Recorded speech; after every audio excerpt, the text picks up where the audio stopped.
Subscribe किया है। आपने किया क्या? अगर नहीं किया तो कीजिए ना। झारखंड में आदिवासी जो है अपने हक और अधिकार की बात कर रही है, सरना धर्म कोड की बात कर रही है। बहुत बड़ा मुद्दा है और वही मुद्दा लोकसभा में भी देखने को मिला, समझने को भी मिला। तो क्या भाजपा इसको गारंटी देगी या कुछ आश्वासन देंगी कि आपकी जो है कि धर्म कोड मिलेगा अलग से? बहुत बड़ा मुद्दा है ये। बिल्कुल बिल्कुल। ये जो सरना धर्म कोड वो तो पास कर दिया गया, लेकिन उसके बाद भी सरकार ने उसके पीछे कुछ भी नहीं किया। अब पास करके भेज दिए दिल्ली, उसका क्या हुआ? आप दिल्ली तक आंदोलन करने क्यों नहीं गए भाई? क्योंकि केंद्रीय नेतृत्व को कैसे कैसे आप सुनाएंगे? आप बस यहाँ से भेज दिए, इसके बाद कोई मतलब नहीं है। आने वाले दिन में भारतीय जनता पार्टी ही सरना धर्म कोड को भी लेकर के आएंगे। ये आप लोग को आज हम आश्वस्त करते हैं। के रूप में चुना गया, इसके लिए मैं माननीय प्रधानमंत्री जी को, नरेंद्र मोदी जी को, गृह मंत्री जी को बहुत बहुत धन्यवाद देती हूँ। बहुत बहुत धन्यवाद देती हूँ जो मुझे उस सीट जो पूर्व की सरकार में जो मंत्री रहे इरफान अंसारी जी, और उनके अगेंस्ट में हमको खड़ा किए हैं। और मैं ज़रूर तैयार हुई हूँ। और जिस तरह से मेरे स्वर्गीय पति दुर्गा सोरेन जी का शुरुआत में सोच रहा कि झारखंड को एक ऐसा राज्य बनाने का जो सपना था जो आज तक साकार नहीं हो पाया है, तो उस सपना को हमको साकार करना है। और आज एक सही जगह हमको, सही प्लेटफॉर्म मिल गई है। और भारतीय जनता पार्टी में ज्वाइन करने के बाद जो भी हमको केंद्रीय नेतृत्व हमको संभालने के लिए जिम्मेवारी देंगे, उसको हम संभालेंगे, निभाएंगे आने वाले दिनों में।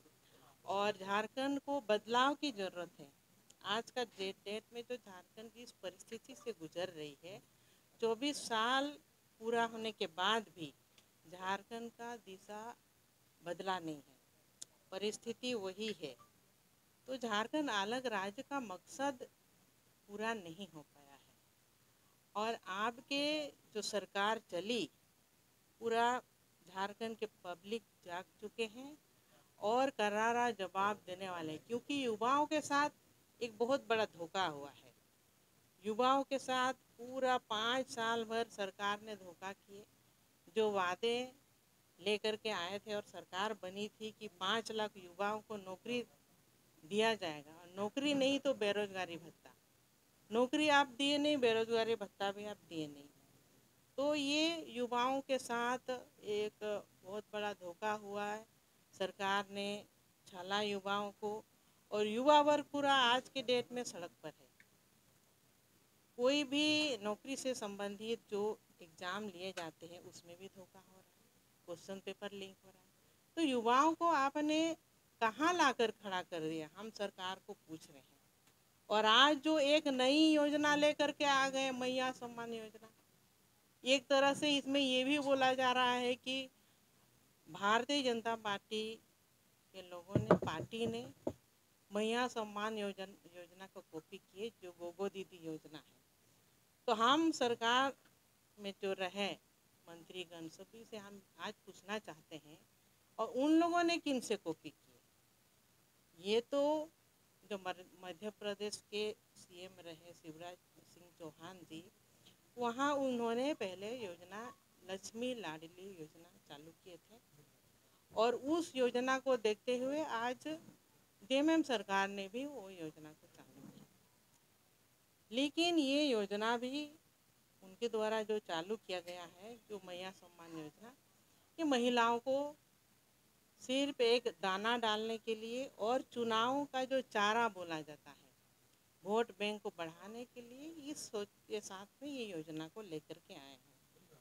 और इसका हिसाब किताब खूब किया जा रहा है कि एक साल में एक महिला को इतना मिलेगा। तो अगर आप महिला को सम्मान दे रहे हैं, तो एक अधिकार के साथ, जब से सरकार बनी तो एक महिला का कितना होगा? महिला सम्मान योजना में एक महिला को कितना राशि मिलना चाहिए?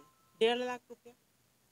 तो ये 1.5 लाख रुपया अगर एक महिला को दे दें, पूरा 5 साल जो सरकार चली, वो राशि जो उसको अधिकार के तहत मिलना चाहिए, तो हम भी सरकार को सपोर्ट करने के लिए तैयार है। नहीं, महिला को एक आप अच्छी सम्मान दे रहे हैं, लेकिन ये झूठा सम्मान नहीं चलने वाला है, क्योंकि जैसे ही दिसंबर महीना खत्म होगा, अब महिलाओं को कोई राशि मिलने वाला नहीं है, महिलाओं के खाते में जाने वाले नहीं है कोई राशि।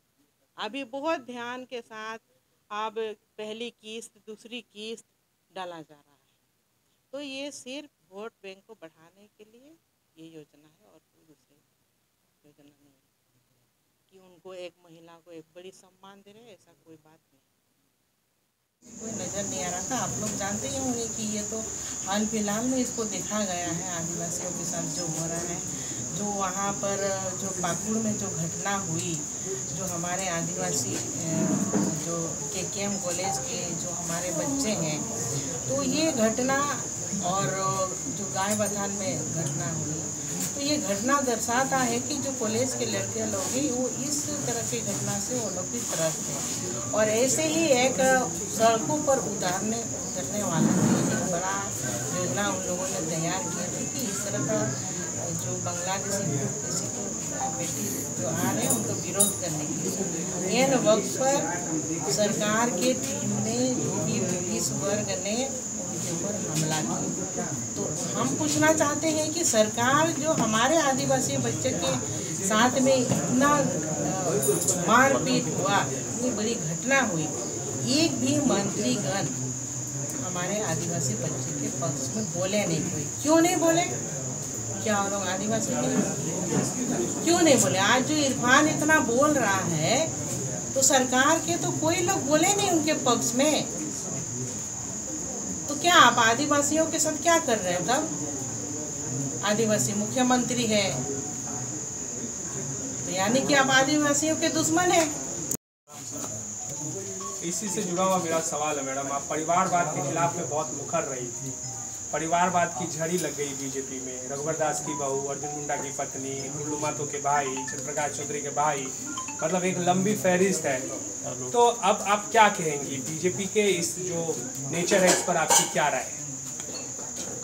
देखिए, इसमें हम ये पार्टी विचार करती है, केंद्रीय नेतृत्व हमारे जो टीम है वो विचार करती है, और जो सहूलियत लगा है उस पर काम किया गया है। तो परिवारवाद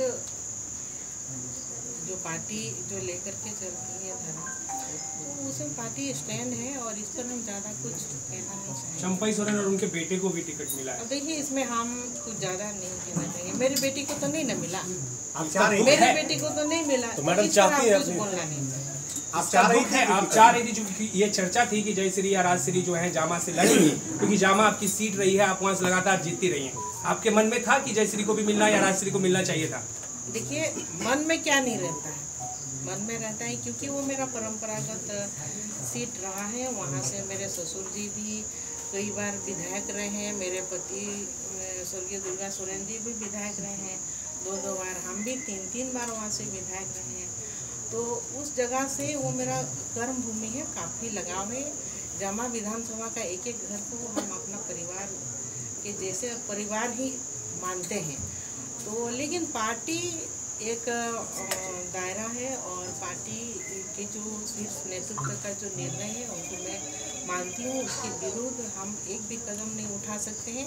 इसलिए पार्टी का हम सम्मान करते हैं, और पार्टी जो निर्णय लिए है उसी पर हम स्टैंड। नहीं लगता जामताड़ा नहीं लगता कि टफ है? जामताड़ा नया जगह है, जामताड़ा में चुनौती काफ़ी ज़्यादा अलग मिलेगी वहाँ पे।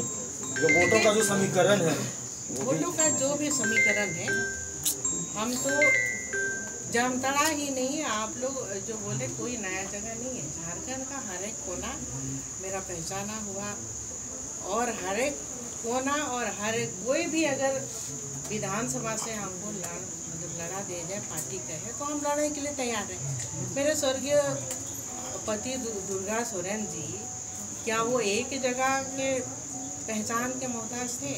उन्होंने पूरा झारखंड में हर वर्गों का काम किया है, दलितों का, अल्पसंख्यक का, पिछड़ा वर्ग का, सभी यहाँ के स्थानीय लोगों का, सभी का काम किया है, और सभी के विकास में वो गरीबों के मसीहा थे। को कहाँ नहीं बुलाया जाता था। तो उस नाते मेरे साथ भी जो उनके साथ पब्लिक करते थे तो मेरे साथ भी वो विश्वास रखे हैं, तो आज का डेट में भी। इसीलिए जामताड़ा कोई नया जगह नहीं है मेरे लिए, वहाँ से हम जरूर जीतेंगे और कमल खिलेगा। इस बार भारी बदलाव होगा हमारी सरकार। मैडम वहाँ पे बांग्लादेशी घुसपैठियों की ये मुद्दा रहेगा आपका वहाँ जामताड़ा में? बिल्कुल रहेगा, क्योंकि ये आदिवासियों को एक टारगेट किया गया, एक समाप्त करने के लिए एक बहुत बड़ा साजिश। जो बांग्लादेशी घुसपैठी आ रहे हैं, आप क्यों आ रहे हैं सबको हम लोग जानते ही हैं। सीधा झारखंड के जो ज़मीन है, आदिवासियों का ज़मीन कब्जा करना, आदिवासियों के जो हमारे बहनें हैं उनसे शादी किया जा रहा है, और इसमें पूरे तरह से हमारे जो संस्कृति है उस पर वार हो रहा है। तो आदिवासी हटे हैं, और जो बांग्लादेशी जो रंगीन या बांग्लादेशी हैं उनकी संख्या बढ़ी है, और आने वाले दिनों में एक बहुत बड़ी खतरे की घंटी है आदिवासियों के ऊपर। तो इनको हमारे समुदाय को हमें बचाना है, नहीं तो फिर ये जो है कि एक जैसे डायनासोर जो एक प्राणी है जो विलुप्त होते हुए जो विलुप्त हो गए हैं, वैसे ही आदिवासियों की भी एक ये हो जाएगा। अगर ये जो बांग्लादेशी जो रंगीन बांग्लादेशी को अगर हम यहाँ से भगाएंगे नहीं तो यहाँ के जो आदिवासी की संख्या घट रही है और घटी है। तो इसीलिए इनको रक्षा करने के लिए आने वाले दिनों में हमारी सरकार बनेगी, तो हम इस पर ज़बरदस्त तरीके से हम लोग काम करेंगे, और ये समुदाय जो हमारे समुदाय है उनको बचाने। सब्सक्राइब कीजिए ट्राइबल इंडिया टीवी को और लेटेस्ट अपडेट के लिए बेल आइकन क्लिक कीजिए। धन्यवाद।